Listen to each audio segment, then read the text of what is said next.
की बात है कि अपने तजुर्बे से काफी कुछ हम लोगों को सीखने को मिलेगा अभी इवन इस उम्र में भी। एक बात और मेरे को बतानी थी, इनके डेडिकेशन का, किस तरह से ये डेडिकेटेड थे शुरू में स्ट्रगल पीरियड में। इनको पटना में प्रॉपर लाइब्रेरी में किताबें नहीं मिलती थी। ये वीकेंड में 2 दिन के लिए इनके भाई साहब वाराणसी में रहते थे, वहां पे ये 6 घंटा ट्रेन से ट्रैवल कर कर वहां जाते थे और इस एजुकेशन को, इस किताबों को, इस तालीम को हासिल करने के लिए। तो इनका एक मिसाल हमको तो कोई ऐसा पैरेलल कहीं दिखता नहीं है कि उस सिचुएशन से ये उठ कर करके इन्होंने कितनी मेहनत की है और आज कहाँ वो पहुंचे हैं। इसमें मैं सैल्यूट करता हूं और हम लोग सब बहुत ही मोटिवेटेड है। अब मैं चाहूंगा कि बहुत सारे लोग कुछ जानना चाहते हैं या कुछ क्वेश्चन पूछना चाहते हैं, तो इनसे कुछ और आप लोग अगर कोई दिमाग में कोई क्वेश्चन है या कुछ और मजीद जानना चाहते हैं तो आप पूछ सकते हैं।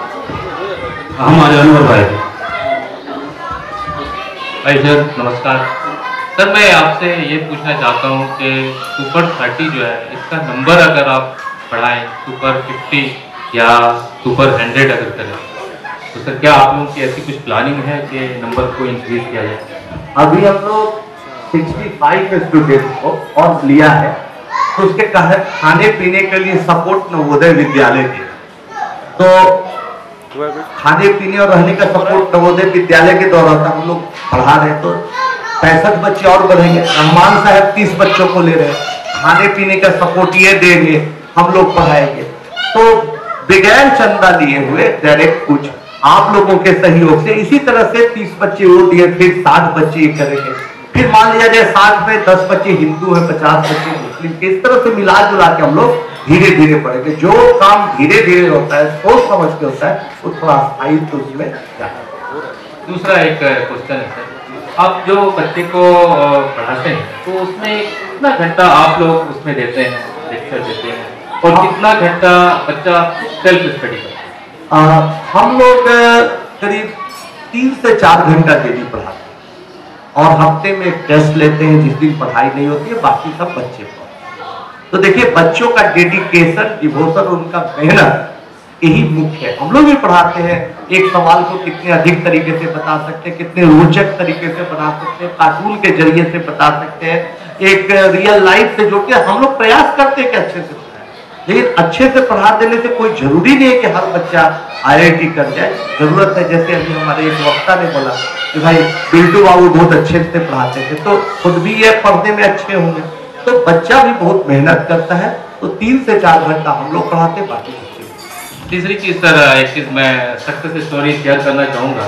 ये बिहार अंजुमन से ही मुझे मैसेज मिला था कि रहमानी 30 का एंट्रेंस एग्ज़ाम होने वाला है, तो मैंने मैसेज को सब जगह सर्कुलेट किया। तो उसमें मेरा भतीजा, मेरे बड़े भाई का बेटा जो है वो सेलेक्ट हुआ रहमानी 30 में, अब्दुल अहद नाम। तो उसके लिए हम बहुत बहुत शुक्रगुजार हैं, बहुत बहुत धन्यवाद, बहुत बहुत। अब हमारे यहाँ पे शहजाद साहब हैं, वो आदाब आनंद जी।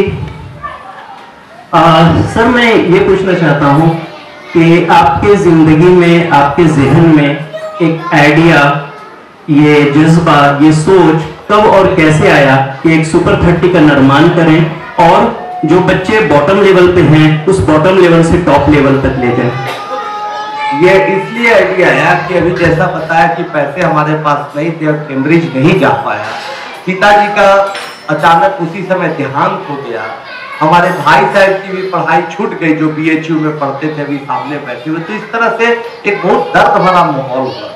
तो हमारे पास जीवन में 2 रास्ते थे। पिताजी की या तो नौकरी कर ले, उनके जगह पर सरकारी नौकरी मिल रही थी, या तो फिर कोई कोचिंग बड़ा खोल के उसको फिटजी की तरह, पाई की तरह, अभी रेजिडेंस की तरह उस दिशा में ले जाए। एक रास्ता वो सब था और एक रास्ता था ये। तो मुझे लगा कि उसी समय हमने समाज को 2 नजरिए से देखा, 2 तरीके के चीजों को पाया, शोषक और शोषित। तो लगा कि बहुत लोग हैं बेचारा जो आर्थिक शोषण के शिकार है, सामाजिक शोषण के शिकार है, उनको अपॉर्चुनिटी नहीं है, देना चाहिए। और आज मैं शायद IIT भी कर जाता या कहीं IAS ऑफिसर बन जाता या मेरा सच में सपना पूरा हो जाता कि मैं कैम्ब्रिज पढ़ जाता, तो आप लोगों जैसे लोगों से इज्जत ना पाता, इतना सम्मान नहीं पाता, तो हमारे लिए इसी में अच्छा लगता है। Thank you so much sir. Sir super 30 जो हमारा बैच है, तो इसमें सिर्फ 30 स्टूडेंट होते हैं और हमारे बिहार में बहुत सारे स्टूडेंट हैं जिनके अंदर पोटेंशियल है।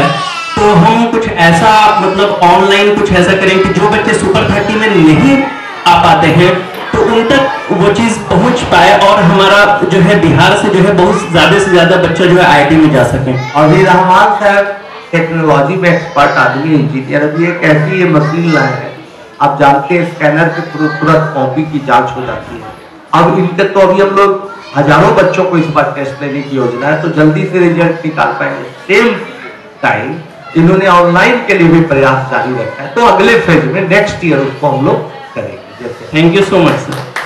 मेरे ख्याल में वक्त की कमी है, इसलिए एक क्वेश्चन से ज्यादा ना पूछा जाए। चलिए एक आखिरी क्वेश्चन पूछ लिया। एक आप लोगों से मिलकर बहुत इंस्पिरेशन मिला। जैसे एक क्वेश्चन है कि आप क्या क्राइटेरिया है एडमिशन का, और 10th के बाद लेते हैं या 12th के बाद? जी, हम लोग अभी पहले तो 12th के बाद लेते थे, अब तो 10th के बाद भी बच्चों को लेते हैं, और एक ग्रुप अब बनाने जा रहे हैं जो 12th के बाद। तो बच्चा अगर 10th पास करता है या 12th पास करता है तो हम लोग एक टेस्ट लेते हैं। टेस्ट में उसके टेक्स्ट बुक से आधारित सिंपल क्वेश्चन पूछते हैं। क्वेश्चन में जो नंबर लाता है 100 बच्चों का मेरिट लिस्ट बनाया, फिर उसमें देखा कि सबसे जो कौन है अंडर प्रिविलेज जाता है वो 30 को मौका देते हैं। जरूरत पर कभी कभी डाउट होता है तो हमारे भाई साहब उसकी छानबीन करते हैं। सबसे बड़ा मापदंड पैरामीटर है कि जो बच्चा गवर्नमेंट स्कूल में जा रहा है वो जरूर बेचारा गरीबी का शिकार है, तो उसको हम लोग मौका देते हैं गवर्नमेंट स्कूल में पढ़ने।